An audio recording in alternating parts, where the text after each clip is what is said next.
अगर आपको कुछ करना होता तो आप जब मंत्री थे तो क्या किए थे? बांध रोको अभियान नहीं है, छटपटाहट है। धनसराज क्यों नहीं था? चाहे तो आप राजनीतिक रोटी चमकाने के लिए कर रहे हैं। इस हिसाब से बन रहा है, ऐसा नहीं बनना चाहिए। सीमांचल में एक मुद्दा काफी ज्यादा ट्रेंड पर है, महानंदा बेसिन फेज 2 को लेकर, जिसमें काफी ज्यादा तहलका मचा हुआ है। सोशल मीडिया से लेकर गरीब के घर तक हर जगह पे हड़कंप मचा हुआ है। बातचीत करने के लिए 22वीं विधानसभा से जनस्वराज के नेता शहनवाज आलम साहब और कमेटी के सदस्य बनाए गए हैं जनस्वराज के, इनसे हम बातचीत करेंगे। महानंदा बेसिन फेज 2 का जो मामला है, इसको आप किस नजरिए से देखते हैं? देखिए, महानंदा बेसिन परियोजना यकीनन सीमांचल के लोगों के लिए बनाया गया था और फ़ायदे के लिए बनाया गया था। और ये तस्लीमुद्दीन साहब मरहूम के ड्रीम प्रोजेक्ट में शामिल है। और उनका ये सोच था कि सीमांचल के नदियों का जो सैलाब का मसला है, जहाँ जो बदहाली होती है, उससे निजात कैसे मिलेगा, इसके लिए महानंदा बेसिन परियोजना, बड़ी मुश्किल से ये परियोजना का रूप दिया गया था। और ये 2008 में सेंक्शन हुआ था, पास हुआ था। यकीनन कोई योजना होता है तो सरकार का पैसा निकलता है तो पब्लिक के लिए निकलता है और पब्लिक की भलाई के लिए काम होता है। लेकिन उसमें कुछ कमी रह गई, जिसलिए विरोध हो रहा है। कमी ये रहेगी कि नदी के 1 किलोमीटर दूर में बांध बांधना है जी, ये कमी है। तो ये महानंदा बेसिन परियोजना 2008 में सेंक्शन हुआ, जो 800 करोड़ का है। और 2018 में टेंडर हुआ था, डीपीआर बना, टेंडर हुआ। उस वक्त जब टेंडर बना था, डीपीआर बना था, तब हम लोगों को जागना था, या सीमांचल के उन नेताओं को जागना था जो उस वक्त यहाँ पर जनप्रतिनिधि थे। और ख़ास करके हमारे 22 के पूर्व मंत्री हाजी अब्दुल सुभान साहब, जो इस प्रोग्राम के संयोजक अभी जो हैं जी, तो उन विधायक थे, उनको देखना चाहिए था कि डीपीआर कैसे बन रहा है, बांध कहाँ बनेगा।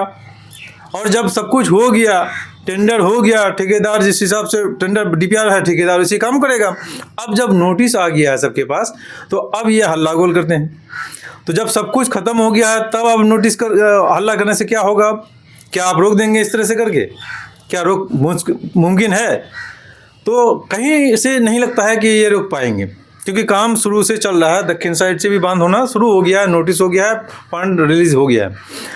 तो ये यहाँ जो अभी सभा हो रहा है तरह तरह का, यहाँ साफ झलकता है कि चाहे तो आप राजनीतिक रोटी चमकाने के लिए कर रहे हैं, जो आपकी खोई हुई ज़मीन, जो राजनीतिक करियर ख़त्म होता नज़र आ रहा है, डूबती हुई जहाज़ हैं आप, या फिर उन ठेकेदार से आपको एक कुछ लेना है, इस तरह का सोच रखे हैं कि हम विरोध करेंगे तो हमको एक वहाँ से एक मोटी कमाई हो जाएगा। दो ही हो सकता है। अच्छा, आप क्या कर रहे हैं? आप समर्थन दे रहे हैं रुकना चाहिए या फिर बनना चाहिए? यकीनन जिस हिसाब से बन रहा है, ऐसा नहीं बनना चाहिए। ऐसा नहीं बनना चाहिए। विरोध करते हैं, एकदम विरोध करते हैं। विरोध करते हैं कि ये जो पैसा पास हुआ है, ये नदी का जो गाद है, इसको निकालने के लिए, और नदी के किनारे बोल्डर पिच होना चाहिए। ऐसा होना चाहिए था। तो ये कब होगा? ये अभी नहीं होगा ना। ये तो तब होता जब इसका डीपीआर बन रहा था, जब टेंडर हो रहा था, तब की बात थी। तो तब ये लोग सोए हुए थे।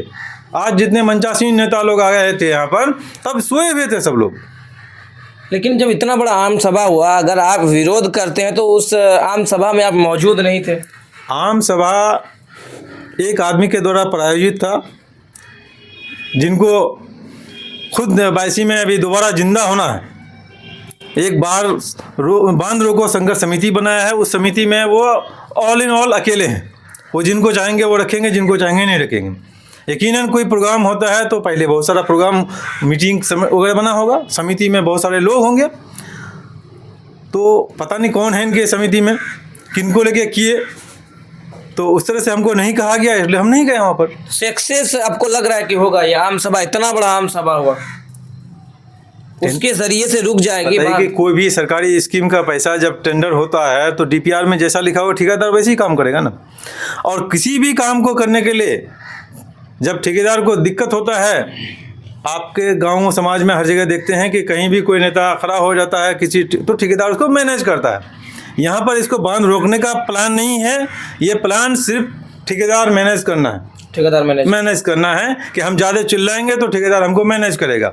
साफ दिख रहा है। वरना आप मंत्री थे जब ये डीपीआर बना था, 2014 से लेके 20 तक आप एमएलए थे, और आप एक बार मंत्री भी रहे हैं, 5 साल का बार पुनर्वास मंत्री। कितने लोगों का पुनर्वास हुआ? आपदा मंत्री शायद उसको कहीं मिला हुआ था, जल संसाधन और आपदा मंत्री। क्या किया आप? ये काम तो आपके टाइम का होना चाहिए था, अगर आप वाकई कुछ करना चाहते हैं। अब एक भी काम बता दें उस मंत्री पीरियड का। उस वक्त तो नहीं कर पाए, लेकिन वो कह रहे हैं आज अगर बुलडोजर चलेगा आगे मैं रहूंगा, ऐसे। एकदम बुलडोजर चलेगा तो आगे हम रहेंगे। तो बुलडोजर तो चल ही रहा था, किन से शुरू हो गया है, कर ही रहे हैं। इधर आएंगे तो आगे हम रहेंगे। ठीक है, आएंगे वो रहेंगे तो हम लोग भी रहेंगे, सब लोग एकदम रहेंगे हम लोग। लेकिन वो चाह नहीं रहे ना कि और कोई रहे, बस हम ही रहे सिर्फ। मतलब ये आप जिस तरीके से बात कर रहे हैं, ऐसा लग रहा है कि जो ये आम सभा बांध रोकने के लिए नहीं, बल्कि ये एक राजनीतिक रूप दे रहा है। यकीनन यहाँ आप देखे होंगे पिछले 6 बार से विधायक हैं। 1985 से लगातार 45 साल से राजनीति कर रहे हैं। वो 6 बार जीते हैं और 4 बार हारे हैं। लेकिन इतनी बेचैनी कभी आपने देखा? हारने के बाद वो चुपचाप से सोए रहते थे। इस बार चूंकि यहाँ कंपटीशन है, राजद में प्रेजेंट विधायक मौजूद है, टिकट कटने का डर है, इसलिए राजनीतिक जमीन खोई भी नजर आ रही है, दोबारा जिंदा होना है, इसलिए वो अपना छटपटा रहे हैं। ये छटपटाहट है, ये बांध रोको अभियान नहीं है, छटपटाहट है। जन स्वराज वाले समर्थन दे रहे हैं, क्या लग रहा है रोक पाएंगे आप लोग? अच्छा, उन लोग छटपटा रहे हैं, आप लोग क्या कर रहे हैं? हम लोग देखिए, बांध जिस हिसाब से डीपीआर बना है, बांध उसी हिसाब से ठेकेदार बनाएगा। अगर इसको रोकना है तो और बहुत ज़्यादा विरोध करना होगा, चाहे तो कोर्ट का सहारा लेना होगा या फिर ज़मीन पर बहुत ज़्यादा विरोध करना होगा और ईमानदारी से करना होगा, सही नियत के साथ। यहाँ पे क्या नियत में गड़बड़ी है? क्या यकीनन गड़बड़ी है, यकीनन गड़बड़ी। हम तो बार बार यही कर रहे हैं ना कि चूंकि हमको हिस्सा कैसे मिले, ठेकेदार द्वारा हमको कैसे मैनेज किया जाए, चूंकि अभी प्रेजेंट विधायक कोई और है, वो नहीं है, तो ज़्यादा चिल्लाएंगे तभी ना पैसा मिलेगा हमको। मकसद यही है और इसके अलावा कोई मकसद नहीं। अगर आपको कुछ करना होता तो आप जब मंत्री थे तो क्या किए थे? और आपको इसी डिपार्टमेंट का मंत्री बनाया गया था। अभी 17 महीना में एक मंत्री बना, शाहनवाज साहब आपदा मंत्री। बता दें कि कोई एक अचीवमेंट, और वो तो 17 महीने का था, आपको 5 साल का मौका मिला था।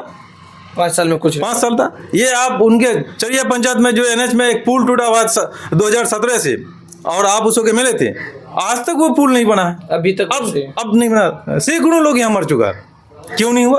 अच्छा, मेरा आखिरी सवाल है, जिस तरीके से जनता बेचैन है, जिसके घरों में नोटिस आया है, उन्होंने पूरी जिंदगी की कमाई एक महल बनाने में, घर बनाने में लगाया है, नोटिस आ गई है और वो लोग बेचैन है, परेशान है। अब तक जन स्वराज की तरफ से क्या कुछ समर्थन रहा या फिर क्या आश्वासन मिला? देखिए, ये काम किसी एक आदमी का नहीं है, ये अकेले का काम नहीं है, ये काम सबको मिलकर करने की जरूरत है, तो ईमानदारी से करने की जरूरत है। ठीक है, ये प्रोग्राम हुआ था, बार बार आप ईमानदारी का वर्ड का इस्तेमाल कर रहे हैं। यकीनन ईमानदारी, इसलिए कि अगर ईमानदारी होती तो आखिर संघर्ष समिति बनाया गया तो सभी पार्टी के लोगों को क्यों नहीं बनाया? आप बार बार बता रहे हैं कि हम जनस्वराज से हैं और जनस्वराज के कोर कमेटी में हैं, तो फिर जनस्वराज को यहाँ अनदेखी क्यों किया गया? आपके उस सभा में MIM के लोग थे, आप MIM के, जिस MIM के खिलाफ में आप चुनाव हारे हैं, उसको जिंदाबाद जिंदाबाद किए हुए हैं। मतलब आपको खराब लग गया वहाँ पे? नहीं, खराब क्यों लगा? आप हर पार्टी के लोगों को बुलाते, जनस्वराज के लोगों को क्यों? यादव मौजूद थे तमाम, क्यों नहीं? फिर जनस्वराज नाराजगी, जनस्वराज क्यों नहीं था? नाराजगी आपको नजर नहीं है? हम आपके साथ 96 से एक सुजापुरी डेवलपमेंट ऑर्गेनाइजेशन में साथ में है, 98 में 82 में एक बहुत बड़ा प्रोग्राम किया था, आज से 26 साल पहले उस प्रोग्राम कराए थे, यहाँ से लेकर तमाम काम किए हैं साथ में। आपका डिग्री कॉलेज संघर्ष समिति में हम थे, आप इस संघर्ष समिति में जनस्वराज को या शाहनवाज को क्यों? नई पार्टी है जनस्वराज। जनस्वराज नहीं, शाहनवाज नया नहीं है ना। अच्छा, 2020 में तो बता चुके हैं कि शाहनवाज क्या है, या बायसी की जनता और डगरवा की जनता क्या चाहता है। जब बायसी और डगरवा की जनता आप दोनों को नेगलेक्ट किया है, रिजेक्ट किया था, MIM की तरफ आया था, यकीनन आपकी खोई हुई जमीन है जिसको आप जिंदा करना चाहते हैं, और इसलिए ये बांध रोको अभियान और ये इस तरह का काम करते हैं। यकीनन ये बांध इस तरह से जिस पैटर्न में हो रहा है, ऐसा नहीं होना चाहिए।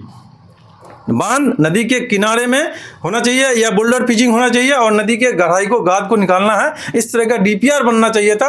और चूंकि ये 82 में जंक्शन है नदियों का, तो यहाँ बहुत ज़्यादा नुकसान है, और इसलिए हमारी सहानुभूति हम है उन लोगों के साथ जिसकी ज़मीन बांध के अंदर में आने वाली है। लेकिन एक ईमानदारी से सर्वदलीय बैठक होनी चाहिए थी, सभा से पहले जो मीटिंग होती है वो होना चाहिए था। क्यों? शाहनवाज को नहीं जानते हैं क्या? कोर्ट तक पहुंचेंगे? नहीं, शाहनवाज को नहीं जानते हैं तो शाहनवाज के कैसे आ गए थे 2020 में आप? और आप जानते हैं कि हम चरिया पंचायत में रहते ही हैं।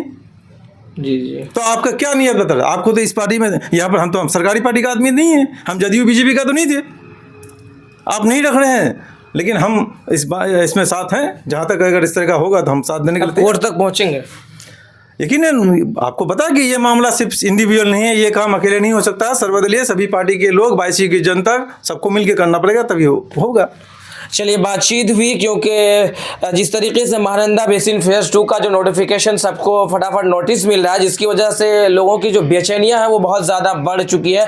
और बातचीत भी यहीं पे हम आपको बताना चाहते हैं कि जनसुराज के कोर कमेटी में शहनवाज आलम साहब जो जनसुराज के नेता है वो है, लेकिन इनको उसमें उस आम सभा में शामिल नहीं किया गया, जिसकी वजह से नाराज़गी जता रहे। और साथ ही साथ आपको हम बताना चाहते हैं कि ये जो इतना बड़ा आम सभा हुआ, ये लोगों के हित के लिए बांध को रोकने के लिए नहीं किया गया है, बल्कि इसमें एक राजनीतिक रोटी सेकी जा रही है और ईमानदारी के साथ नहीं किया जा रहा है। आपका क्या कुछ कहना है, कमेंट जरूर कीजिएगा और वीडियो को ज्यादा से ज्यादा शेयर कीजिएगा। फिलहाल जय हिंद, जय भारत।